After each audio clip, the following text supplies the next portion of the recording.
saying, nah, this is who I am. Oh, no, you ain't there yet. Don't stop to catch your breath. You're going higher and higher, higher and higher. Let go, set me free. Got the streets all I need. We're going higher and higher, higher and higher. Oh, keep running. Oh, keep running.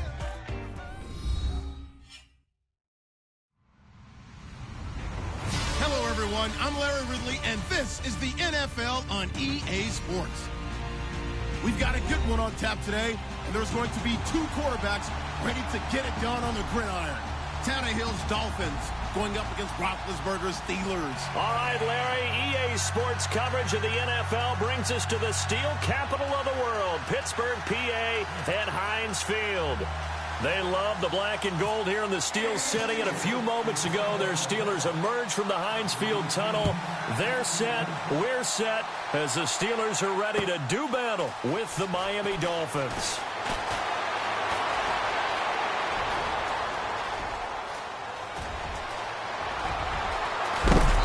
And it'll be an excellent return as he's all the way down inside the 25-yard line. Well, that return gives them a golden opportunity to go out in front. How will the defense respond after giving up that type of a return? A first carry for Kenyon Drake. And he's going to lose yardage and be backed up to the 25. A loss of a full 3 yards, and now it's second down.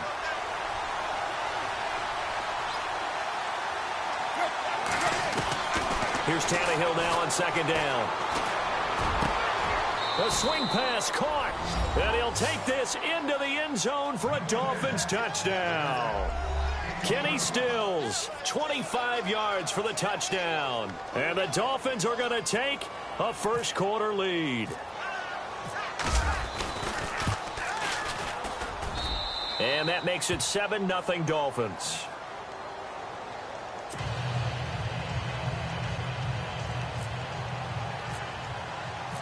Here's Parkey now, set to kick it away. And no return on this one as the fair catch is signaled for and taken.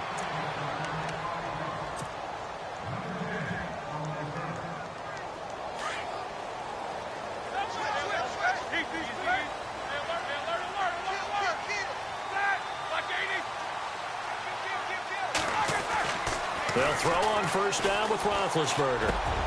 He rifles one that's intercepted. Picked off by Lawrence Timmons. And his crew will take over with a football at the 35-yard line. Miami's offense getting ready to come back out onto the field. Take a step back, Charles. You look at the Dolphins in 2017. Look, they were 10-6 in 2016. Many people thought, wow, here we go. 2017 high hopes. They limped to a 6-10 finish, however. Yeah, and you used the word limped, and it started with the injury to Ryan Tannehill. His knee in preseason, in camp, and then they decided to bring in Jay Cutler. That didn't work the way they expected to work at the quarterback position. Jay Ajayi was a Pro Bowl, well over 1,000-yard runner the year before. The chemistry wasn't right. He gets traded to Philadelphia midseason. And Jarvis Landry, over 100 catches this year, but yards per catch, well below 10 yards. So when you add it all together, not what they expected on the offensive side of the ball.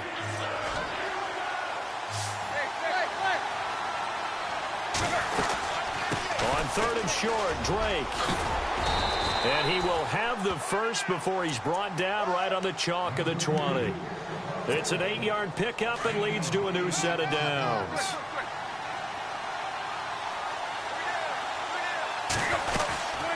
They'll run it now out of the gun. Spins away. And able to break one tackle, but then quickly brought down.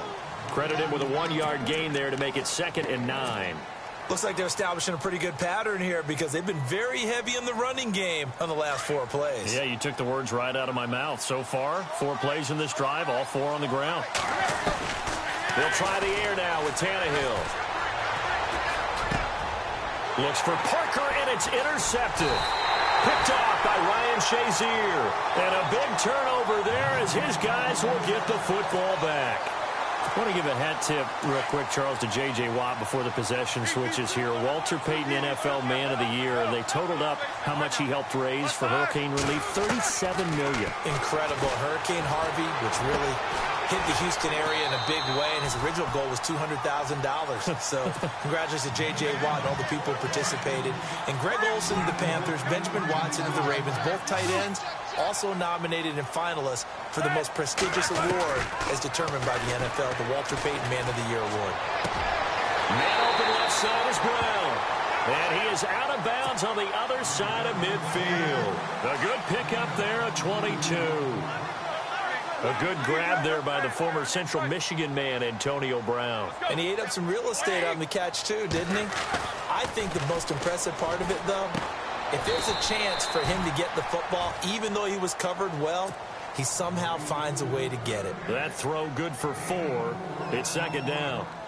Well, clearly one of his advantages as a passer is his height. Sit back in the pocket, fired over the middle. That makes things tougher defensively, doesn't it? It really does, because your goal is to move the quarterback off his initial spot when he gets his drop back completed. But when you have that type of height, he can stay in there if he's willing to take the hits and just fire over the top, which saves him time and actually completes a play a little bit quicker than it normally does for a quarterback who has to slide and find open space to throw. Back with Charles Davis, Brandon Gaudin. It's Steeler football to begin quarter number 2. And they're driving, but they come up on a 3rd and short here. And they're going to go soft on the corners.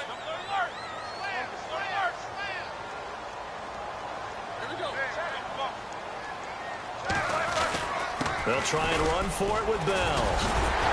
A great effort there to shed the contact, and it helps him pick up the first. It goes as a gain of 8, and it moves the chains. I know the game's changed. A lot of people would say it's evolved. Look, I'm a little bit Neanderthal, okay? I love this. No exotic formations, no misdirection. Just line up and run the darn ball, pick up the first down. I love it. Yeah, 3rd and short, that's what you're supposed to do. Like you said, old school, smash mouth football.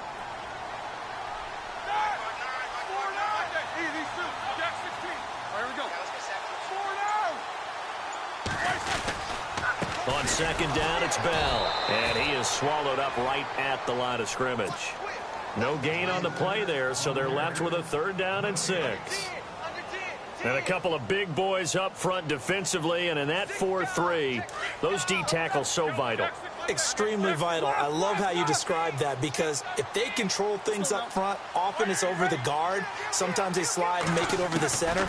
It's really hard to get a play started then, because a lot of teams want to start inside out running the football. But against a good 4-3, you may not find any space. But on that play, there was 0 space, no gain. They're able to convert on 3rd down, and that sets up a 1st and goal.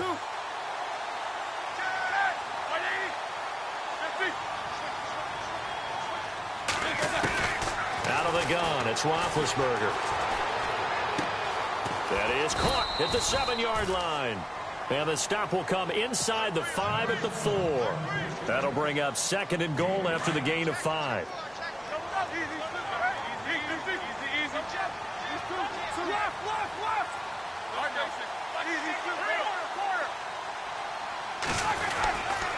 They'll go back to the ground with Bell. And he's maybe going to get this back to the 4, but that's about all. Now the Dolphins are going to halt the action here. It's a timeout. They'll have 2 remaining as we step aside here in this 2nd quarter.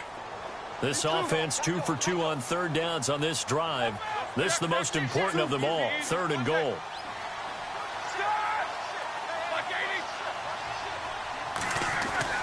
Roethlisberger. The quick slant caught.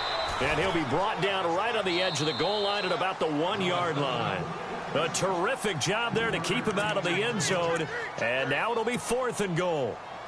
2 minutes to play here in the first half. The offense is staying out there. Here we go on 4th and goal from the 1.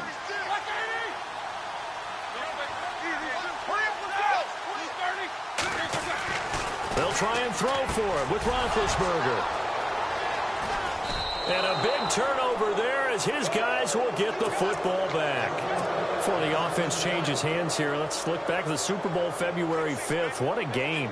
I know you were there calling it offensively, though. Impressive on both sides. It certainly was, and let's face it, if you're in Minnesota, it's cold outside, but you talk about the offenses, they heated up in a big way. And how about Nick Foles? The backup quarterback turned MVP.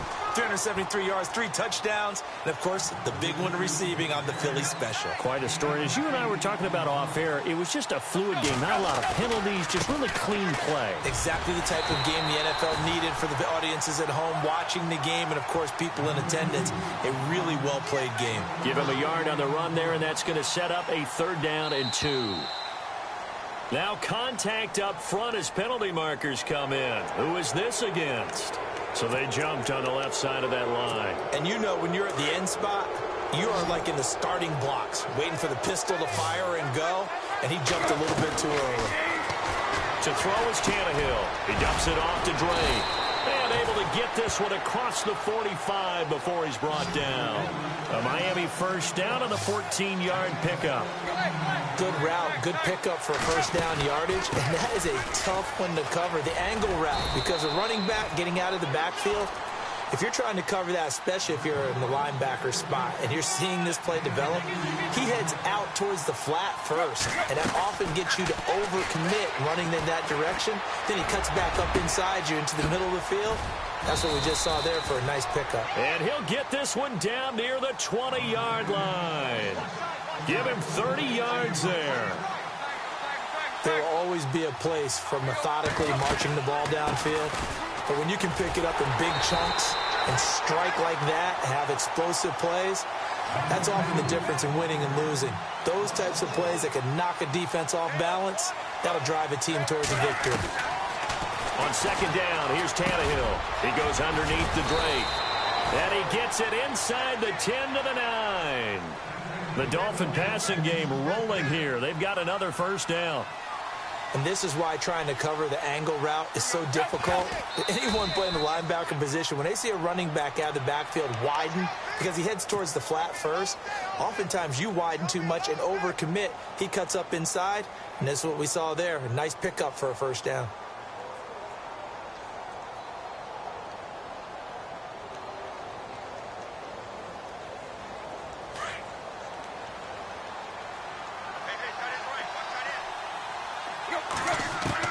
To throw on 2nd down is Tannehill.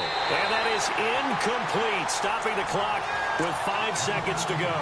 He was trying to get that one to Kenny Stills. And it's 3rd down.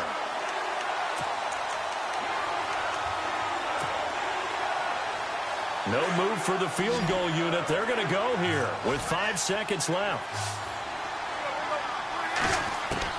The final shot here before the break. Tannehill into heavy traffic, and it's intercepted.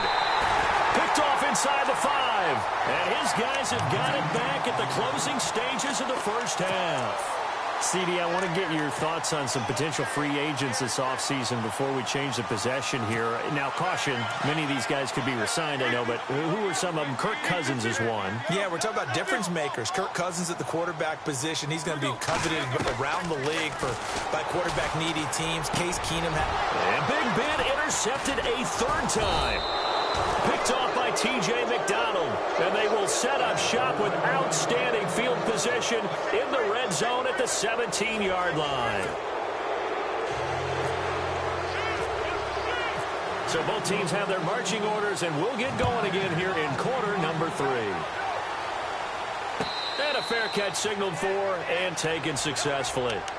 The Steeler offense now with a football first here to begin the 3rd quarter. They're down here, but very much in this game. What's the tonality of a coach's talk when a game is within striking distance like this at intermission?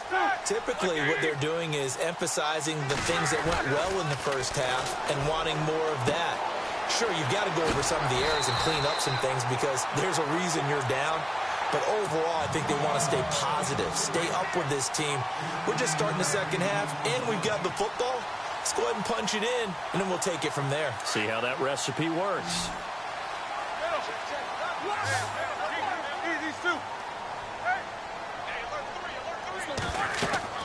Now Roethlisberger on first down. A screen to Bell. They'll get 4 there out of the screen, and it's second down. So many things have to come together just right for a screen pass to break for big yardage. The blocking, the timing of the pass to the runner, everything has to fit together just right. But on that play, the defense was able to disrupt things and hold it to a short gain. Defense really showing respect to the deep ball here, playing off the receivers.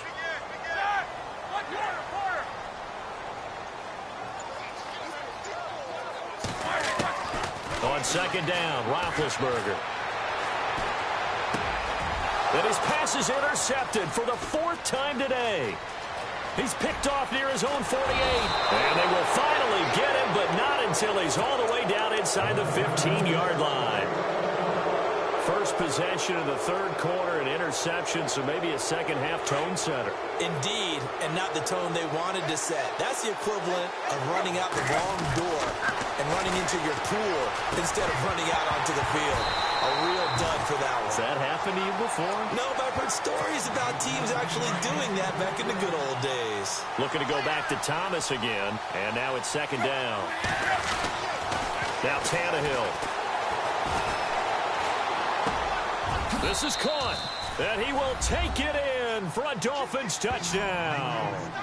Anthony Fasano, a 12-yard touchdown grab. And the Dolphins use the short field to their advantage as they cash in for 6. And it's good to make it 14-0. Here's Parkey now, set to kick it away.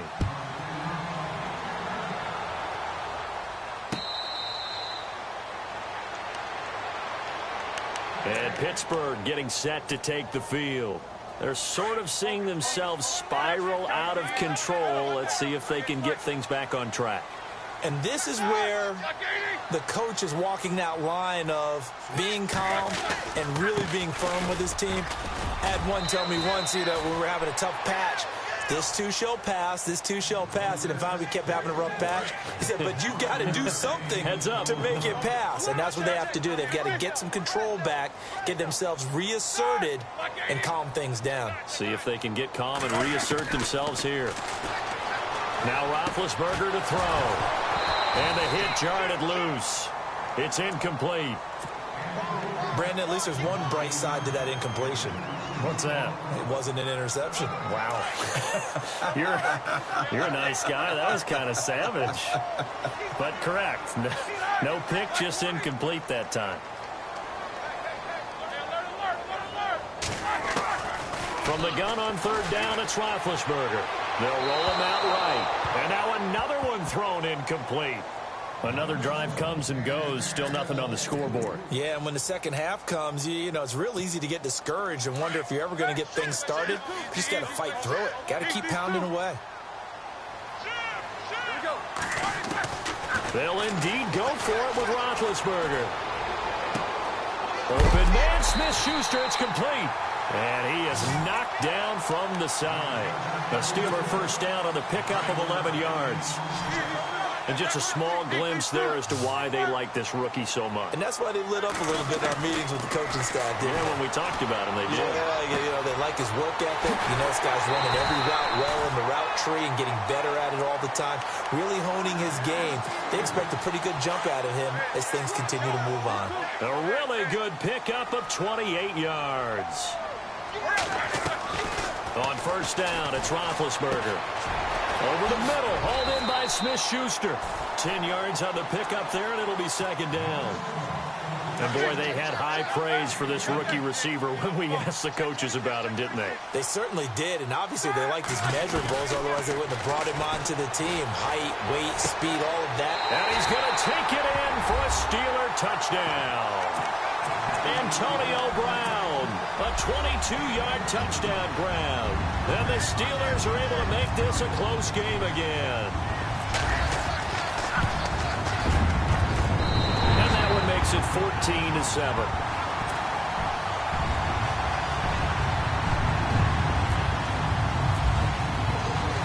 Boswell on now to kick this one away. This fielded a few yards into the end zone. And he'll be out of bounds across the 25. And out come the Dolphins now. And they're hoping to redo their efforts in the last drive when they got into the end zone. And just think of what it's like now on the sideline, because when you score a touchdown, you have to go over and look at the tablet and see what you did on the last drive. When you scored points, it's a whole lot better view than when you're trying to figure out how to fix things there. They'll start the drive with Drake. And they're able to get this one across the 35. A Miami first down, that one going for a gain of 11. At this stage of the game, the run-pass numbers are a little bit out of whack because most of their yardage is come through the air. But in a sense, that just sets things up for big runs like that because the defense might be a little bit off balance. They pick up another first down with that run. Just a yard on the pickup there, and it'll bring up a 2nd and 9. He's going to flip one out here to his running back. A Miami first down on the 14-yard pickup. Everyone's got to be able to catch the football. Doesn't matter what position you play, but if you're on offense, be aware a ball may come your way. They'll run with Drake, and a nice move will yield nothing as he's stopped behind the line. That's going to go as a loss of 2, and it'll be 2nd down. Stephon Tua came out of Notre Dame as another one of those really tall defensive ends, and you just wondered, would they be able to have the leverage to bend and make plays? I think he just gave us an answer with that tackle. Tannehill able to take off and pick up the first as well. Well, there you go. Save your best scramble of the day for a big-time situation in the 4th quarter, picking up the first. You don't want to use it up early, right? You want to make sure you save it for that exact moment, that key time. And that's what he did, although you and I both know it wasn't planned that way. But what a nice job using his eyes, scanning the field, and realizing when it was time to exit the pocket and go. And they're definitely showing blitz here. Drake off the give from Tannehill. And he'll be brought down, losing yardage back at the 40. It's a loss of 2 there, bringing up 2nd down. And the trend continues here in the 4th like it was in the 1st, 2nd, and 3rd. He's had nowhere to run. And you're probably thinking to yourself, why do they keep feeding him the football? Well, they trust him first and foremost. They do believe that over time he might actually pop one of these runs. But bottom line is he takes care of the ball well for them, so they'll keep handing it to him. On 3rd down, Drake. And he's got the first as they'll bring him down at the 28-yard line. He needed a yard. That's what he got, and it's going to earn him a new set of downs. And a new set of downs here after picking up the first on the ground. A shotgun snap for Tannehill. And he's going to drop this off to Williams, complete. And down inside the 15, shy of the 10. The Dolphin passing game rolling here. They've got another first down. These guys are running offense like you drive. The pedal is down, stomped down. How about that? Back-to-back completions. They are rolling. So much for being conservative and running that football. He was trying for his tight end, the veteran Anthony Fasano. And that'll bring up 2nd down. Those throwing windows get a lot tighter near the end zone, don't they? And here's the thing. You already probably have 3 points in your hip pocket. And he's going to be taken down, sacked back around the 18-yard line. Cameron Hayward in there to sack him for a loss of 6. So after the sack of Tannehill, the Dolphins come up here on a 3rd and long. Here's Tannehill. That is caught by Williams. Touchdown, Miami. Damian Williams from 17 yards out. And the Dolphins add on to their lead. Well, he wasn't the guy they were initially going for, but after going through the progressions, it worked. When you have plenty of people who can catch the football, you don't always have to go to your primary target, and sometimes that target is actually covered. Nice job coming off of that and getting it to someone who was open. And the man out of the backfield gets in for the score. The Steelers offense now, they get ready to head back on the field. And they had to wait a long time to get the football back. Probably not what you were hoping for when you got an offense that's humming. Agreed. What you were looking for is the defense getting the ball back pretty quickly, right? Hoping for a 3 and out. So that didn't happen. You can't yell at your D for that. They've got to take care of their own business and reestablish themselves now that they're back on the field. Throwing now, Roethlisberger on first down. Eluding the pressure right. On the run, he'll let it. He's got a man, complete. And all the way down to the 22-yard line. It's a big play. Roethlisberger to Brown. 53 yards. They don't need to run another play here before the 2-minute warning. Let's see if they do it anyway. On 1st and 10, it's Roethlisberger. And it's caught. And he's in. Touchdown, Steelers. Antonio Brown, his second touchdown of the afternoon. And the Steelers have now made this a one-score game. It's up and good. This becomes a 21-14 ball game now. So a 7-point game, they'll need a recovery, the touchdown, and an extra point to tie.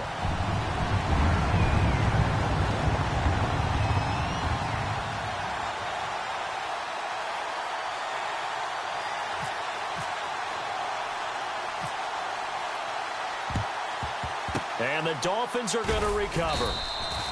Well, 4th quarter, they felt like they needed the football back. Unfortunately, they couldn't get it.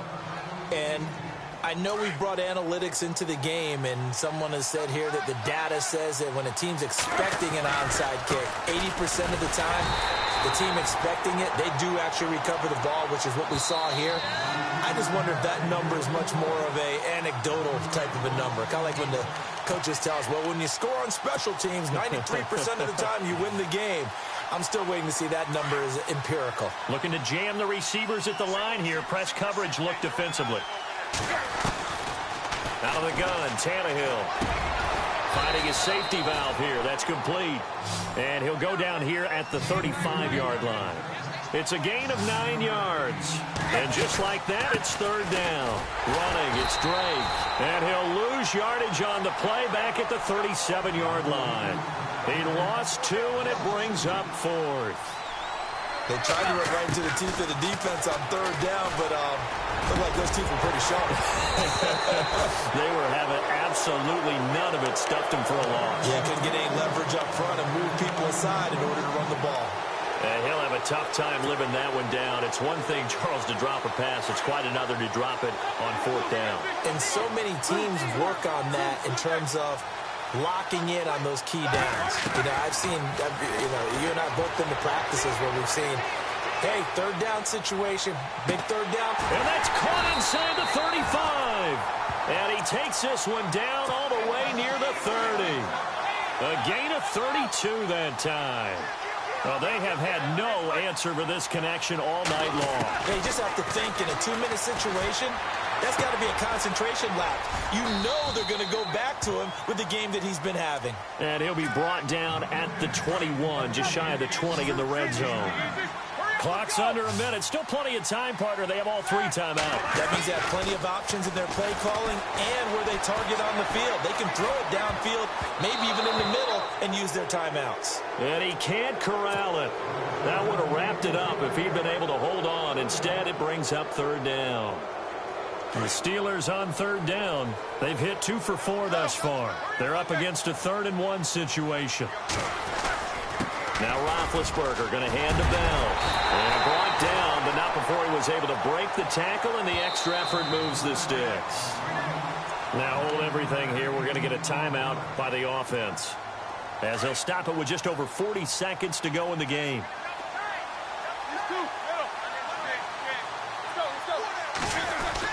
And they'll keep it on the ground with Bell. The broken tackle could not free him as he's brought down at the 10-yard line. And before this 2nd down play, we'll get a whistle, a signal, and a timeout, as they stop it here with just under 40 seconds to go in the game.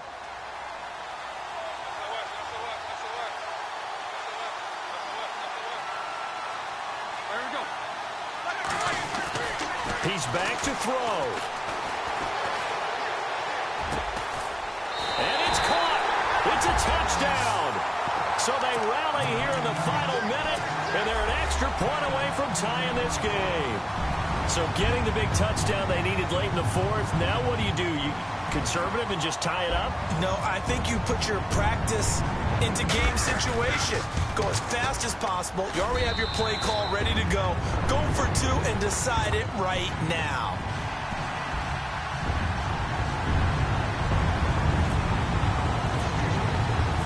So here comes the kickoff now, all even here in this fourth quarter. That'll be taken in the end zone.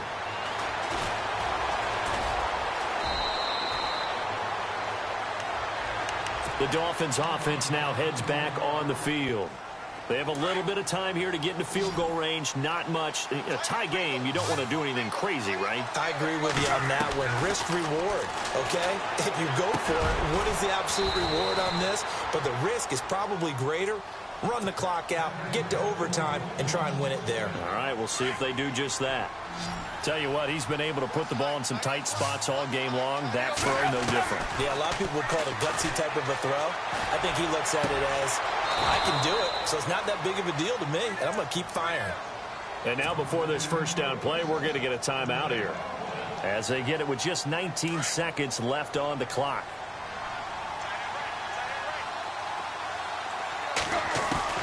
Now it's Tannehill. And Stills over the middle. And he gets this one all the way down inside the 15. That one goes for 24 yards. Now here's a timeout, as they will indeed call it with 5 seconds to go and a chance with a field goal to win the game. In recent years, the slot receivers really gained stature in the NFL because they can do so many things. Yes, they can line up wide like your normal wide receiver, but to have that kind of courage and toughness to run routes in the middle of the field and become dependable targets for their quarterbacks and move the sticks, those guys are worth their weight in gold. And the clock will now stop as a timeout is called with 5 seconds left. So here's the former Pro Bowler, Cody Parkey, in field goal formation.